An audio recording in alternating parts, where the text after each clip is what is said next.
figure it out. Good evening, fam. Welcome back to my channel. It's nice to have you here.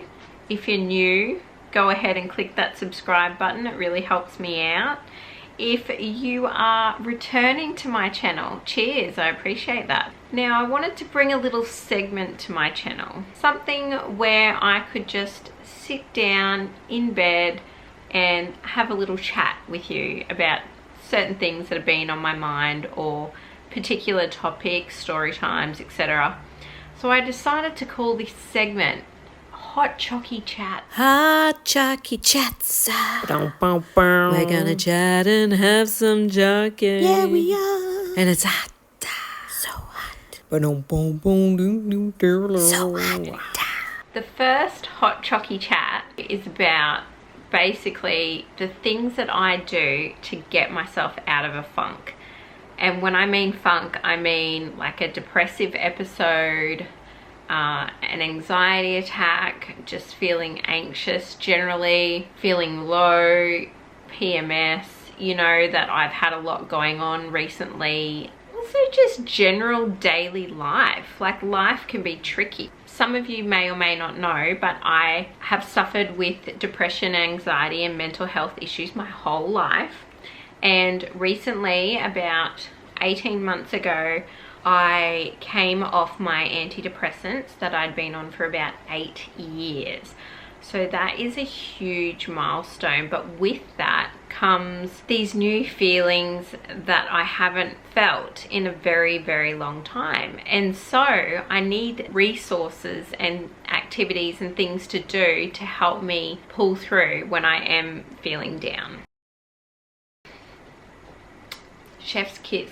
Now, tip number 1 for things that help me get out of my funk is journaling. When I say journaling, you're probably thinking, oh, dear diary, this boy likes me, what do I do? No, that's not journaling necessarily as an adult. I actually have 2 journals, and the first one looks like this.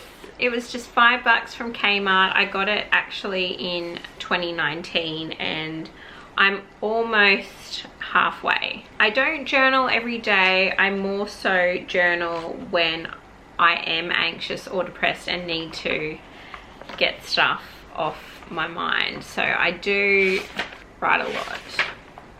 And I find that when I've got so much going on in my mind, I can't think clearly. I can't see the light at the end of the tunnel. So if I get what's going on in here and I write it all down, it's going from here to here. And it's no longer taking up all that space in my mind.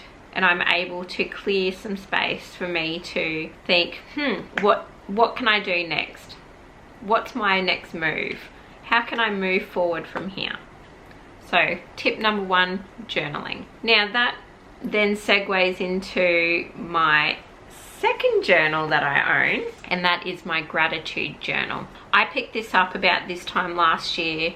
We'd just gotten out of our first lockdown here in Cairns. I had just stopped taking my medication and I really wanted to get back into the practice of being grateful and being mindful of my blessings that I do have. And I think that was really important last year. Very big part of what got me through last year. So again, $5 from Kmart. So with this one, it's a little bit different to just a general journal where you just write whatever. You put the date and then it says, I will let go of. And I always write down, you know, what's really bothering me or hindering me from doing something, or like a massive roadblock or something that's just constantly on my mind. I will write it down. That's what I want to let go of. And then it says, I am grateful for. And then I list all the things that I'm grateful for until I fill up the whole space. And then it says, I will focus on. And then it has 4 points. So then I write what I'm going to focus on. And I find this so therapeutic. And it's great to go back and read what I've been grateful for, but also read the things that I wanted to let go of. And now can see that I actually have let go of those things. So it's great for progress and great for growth and development. So that's my tip number 2.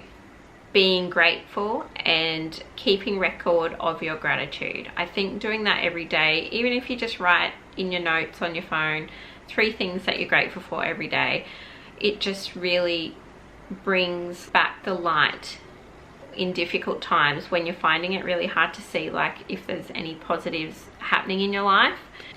Tip number 3, getting outside into the sun.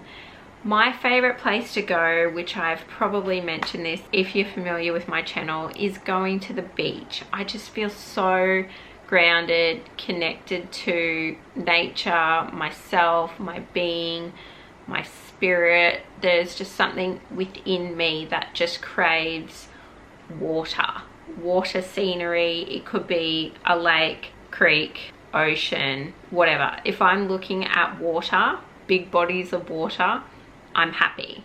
But especially the beach, because I am from Noosa on the Sunshine Coast, and I grew up going to the beach, and I have some of my fondest memories with my friends and my family at the beach. So I take the kids there a lot. I think just grounding yourself, like sitting there, getting that vitamin D from the sun, which is super important for your health, and being out of the house, just being in an open space. And when I take the kids, you know, they just run around and they have fun, but I'm really sitting down and looking and hearing and feeling and just soaking it all up. That definitely helps me. Especially when I am down, I do tend to just stay at home and sulk or be on the couch or be in bed. That's what I do when I'm not having the best time. And then that kind of moves into my tip number 4, which is moving your body.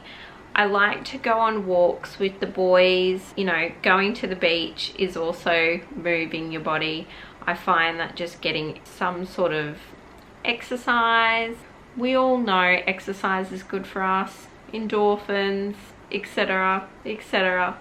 This is not new. I'm not inventing the wheel, but moving my body. I am lazy.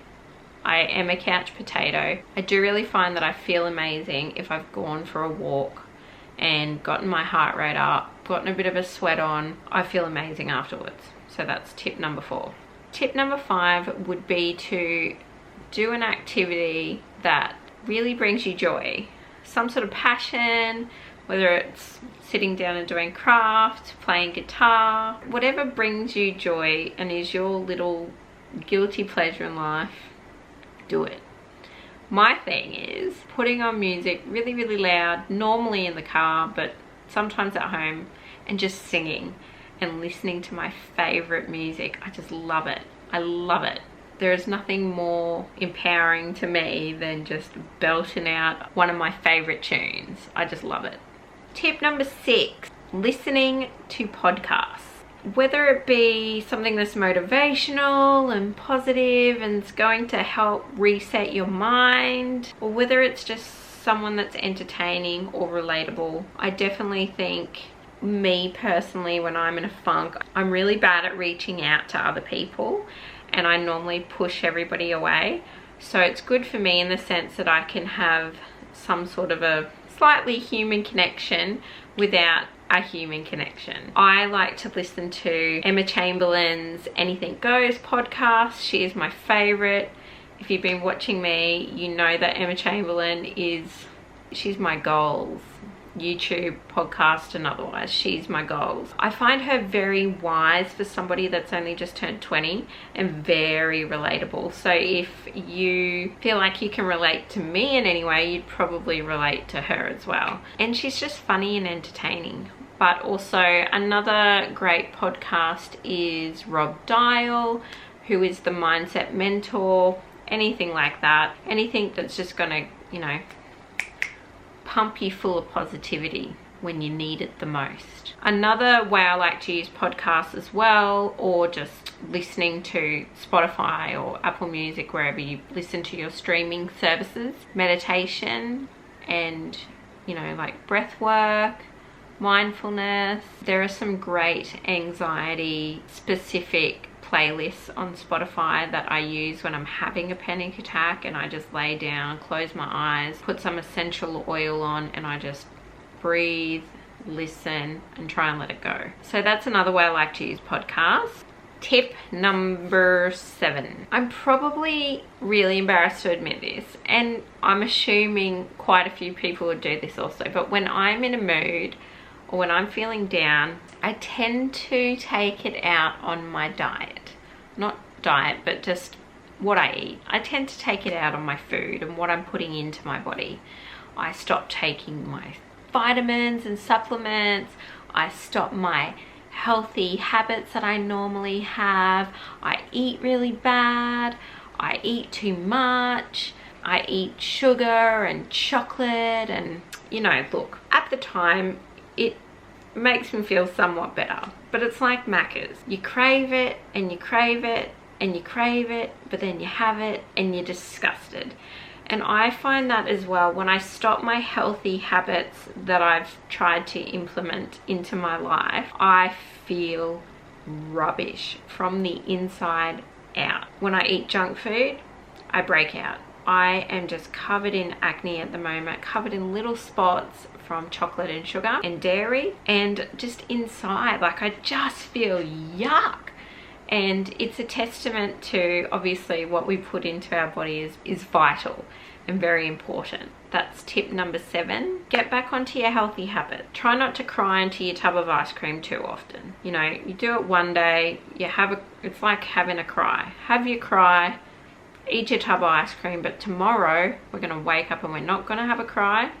We leave that to yesterday, and we're not gonna have a tub of ice cream. We're gonna start the day right. Put those vitamins back in, put the supplements back in, put that healthy food back in.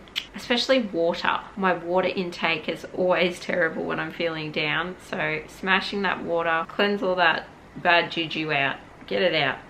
Get it on out.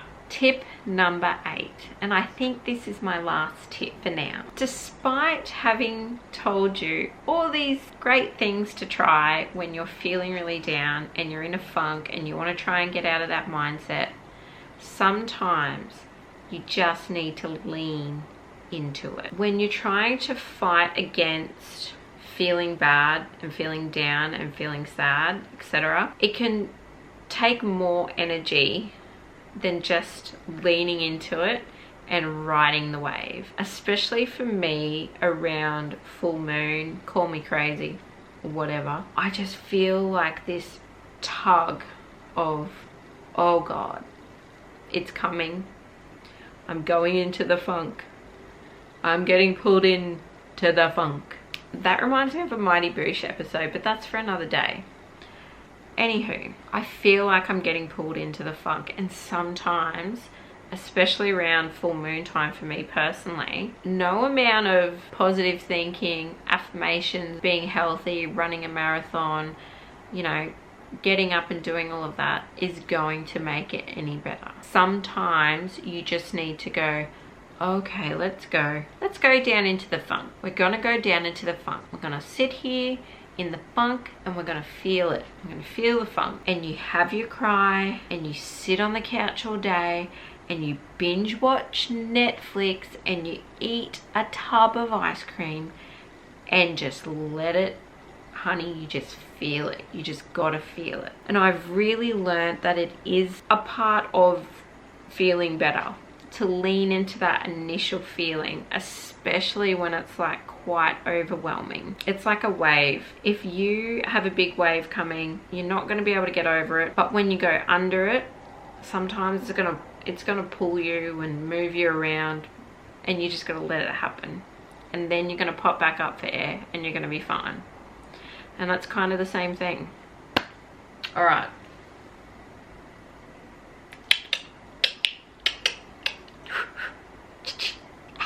so that's my 8 tips for feeling better when you're not feeling the best, when you're not feeling yourself, when you're feeling low. Let's have a quick recap, shall we? Journal, get those feelings out. Gratitude, practice that every day. It will make you realize that you've got a lot of blessings. 3, get out of the house, get that vitamin D, get that sun. 4, get your body moving, work up some sort of sweat. 5, do something that you find enjoyment out of, a passion, a hobby, etc. 6, listen to a podcast, whether it be something positive, mindful, etc., or whether it's meditation, or whether it's just entertaining. 7, eating healthy and putting your healthy habits back in place, taking your vitamins, doing all that good stuff. And 8, sometimes you just got to lean into the feeling. Alright, I hope that helps you guys. Let me know what you think of this hot Choccy Chats. If you like this video, give it a thumbs up. Comment down below what helps you when you're feeling down. Subscribe to my channel if you haven't already. It really helps me out.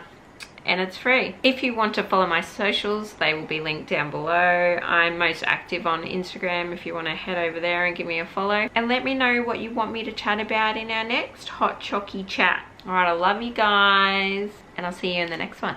Bye-bye.